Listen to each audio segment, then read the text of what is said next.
नमस्कार। स्वागत है एक बार फिर से आप सभी का दिशा एग्रीकल्चर के यूट्यूब चैनल पर। सो गाइज, आज की वीडियो में हम स्टडी करने वाले हैं क्रॉप प्रोडक्शन टेक्नोलॉजी रबी क्रॉप्स बीएससी एजी फोर्थ सेमेस्टर की एक बहुत इम्पॉर्टेंट क्लास। जैसा कि आप सभी लोग जानते हैं, आपका जो पेपर है वो ऑब्जेक्टिव पैटर्न पर होगा, तो उसी पेपर को ध्यान में रख के ये क्लास आपके लिए बनाई गई है। तो वीडियो बहुत ज़्यादा इम्पॉर्टेंट है, पूरा बात करना शुरू से लेके अंत तक।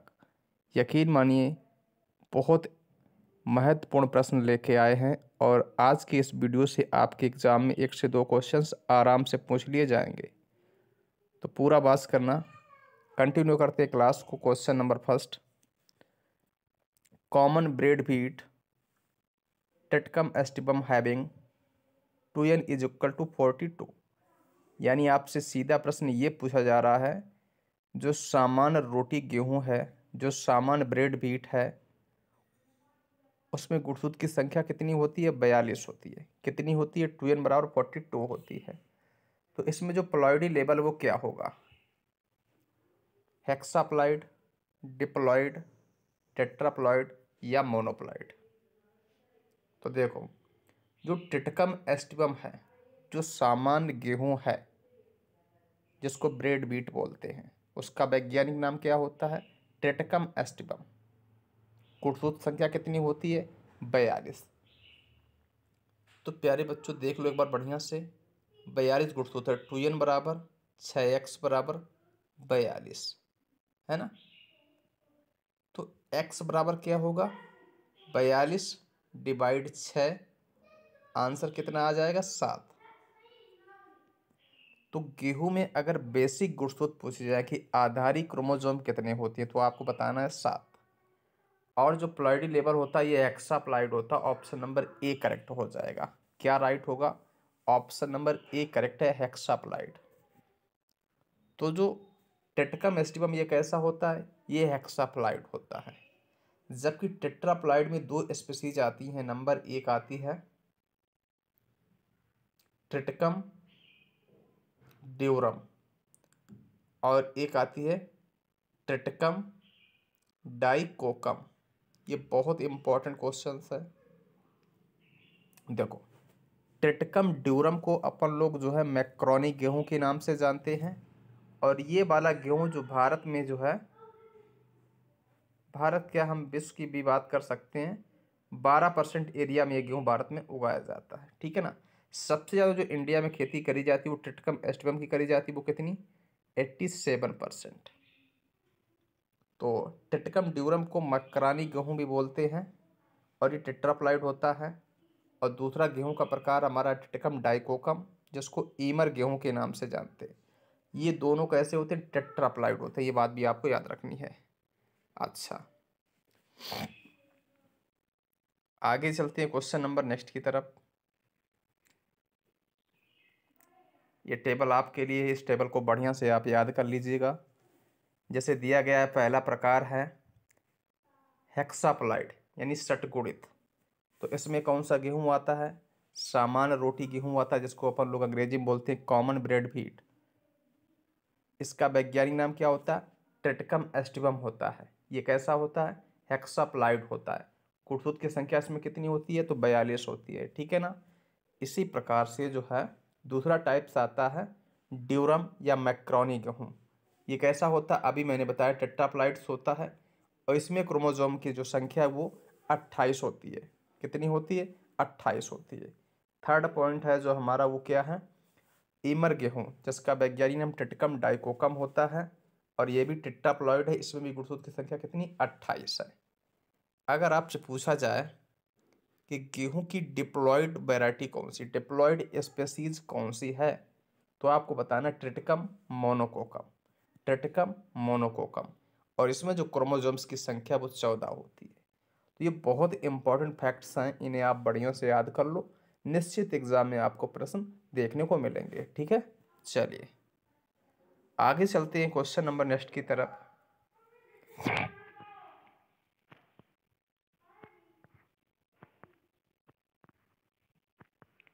आगे जो हमारा क्वेश्चन है वो क्या है? कि इंडियन डवार्फ व्हीट यानी जो भारतीय बौना गेहूं है इसका वैज्ञानिक नाम क्या है?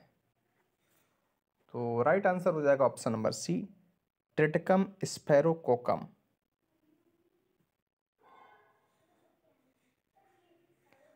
क्वेश्चन नंबर नेक्स्ट, निम्नलिखित में से गलत युग्म को बताइए। यानी कुछ स्पीसीज गेहूं की दी गई हैं, उनका वैज्ञानिक नाम दिया गया है। एक जोड़ा गलत मिलान है, जोड़ा गलत है, असंगत है, उसकी पहचान करके बताना है और वही हमसे पूछा है।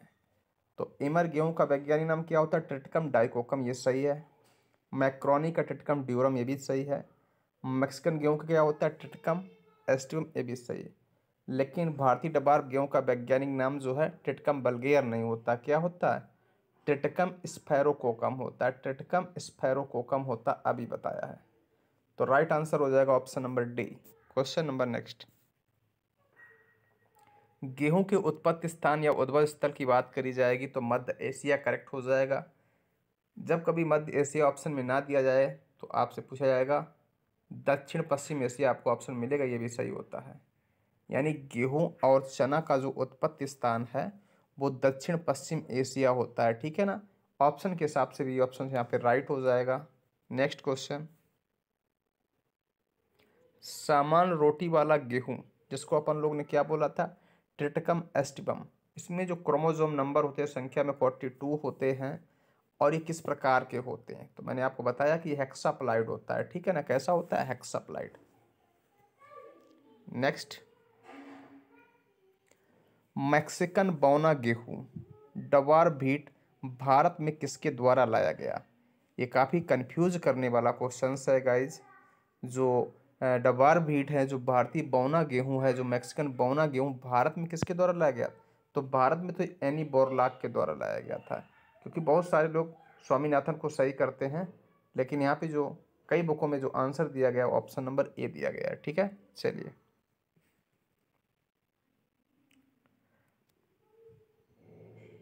विश्व में गेहूं का सबसे ज्यादा क्षेत्रफल रखने वाला देश, विश्व में गेहूं का क्षेत्रफल रखने वाला सबसे देश कौन सा भैया?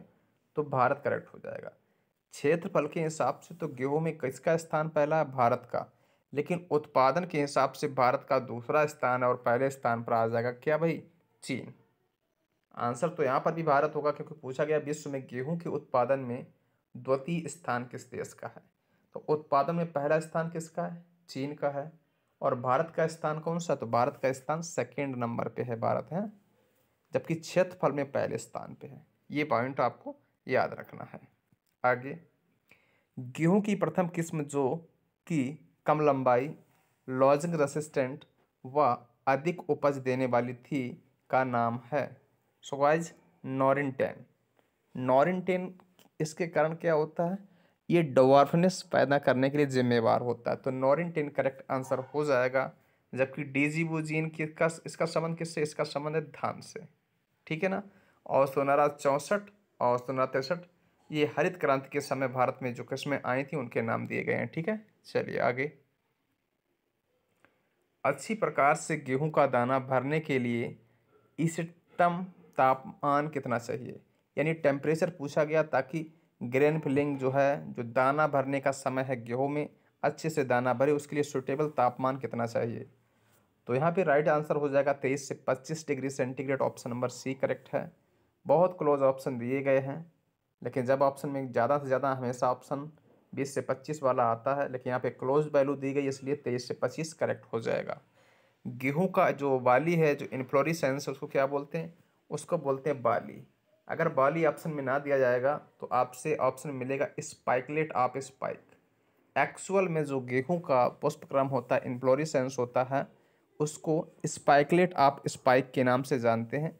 लेकिन यहाँ पे वो ऑप्शन में नहीं दिया गया, तो बाली दिया गया, जिसको ईयर बोलते हैं। ऑप्शन यही राइट हो जाएगा। पेनिकल की बात करी जाएगी तो धान का पुष्पक्रम पेनिकल होता है। रेसिम की बात करी जाए तो सरसों मूली जो है इनका रेसिम होता है। और अम्बेल की बात करी जाएगी तो जैसे जीरा है, धनिया है ना, और गाजर, सौंफ, इनका क्या होता है? पुष्पक्रम अम्बेल प्रकार का होता है, ठीक है। चलिए नेक्स्ट क्वेश्चन, गेहूं की बीज दर कितनी रहने वाली है भाई? तो 100 किलोग्राम। और आगे जो प्रश्न दिया गया है भी काफ़ी इंपॉर्टेंट है। गेहूं की फसल जो 50 क्विंटल प्रति हेक्टेयर उत्पादन देती है ना, मान लिया कि गेहूं की जो क्रॉप है वो 50 क्विंटल प्रति हेक्टेयर के हिसाब से उत्पादन देती है। नाइट्रोजन, फास्फोरस, पोटास की क्रमशः कितनी मात्रा भूमि से उद्ग्रहण करती है, यानी 50 क्विंटल उपज देने वाली जो भी गेहूं की वैरायटी है वो भूमि से जो है नाइट्रोजन और फास्फोरस, पोटास की मात्रा कितनी ग्रहण करेगी। तो ऑप्शन ए राइट है। 100 से 150 किलोग्राम नाइट्रोजन यूज कर लेगी वो, 70 से 80 किलोग्राम फास्फोरस यूज कर लेगी और 125 से 150 किलोग्राम के आसपास में पोटास का ग्रहण वो कर लेगी। ऑप्शन ए करेक्ट है। नेक्स्ट, सामान्यतया गेहूं की फसल में क्रमशः एनपीके रिकमेंडेड डोज कितना चाहिए। मान लीजिएगा गेहूं की क्रॉप है उसमें नाइट्रोजन, फास्फोरस और पोटास की मात्रा कितनी चाहिए, तो 120, 60, 30, यही ऑप्शन राइट है। ऑप्शन नंबर बी करेक्ट है। अगला प्रश्न है, डीएपी में नाइट्रोजन, फास्फोरस, पोटास की मात्रा कितनी होती है। तो डीएपी में 18% नाइट्रोजन होती है, 46% फास्फोरस होता है और पोटास की मात्रा नहीं पाई जाती, मतलब 0%। ऑप्शन नंबर बी करेक्ट है। Next question,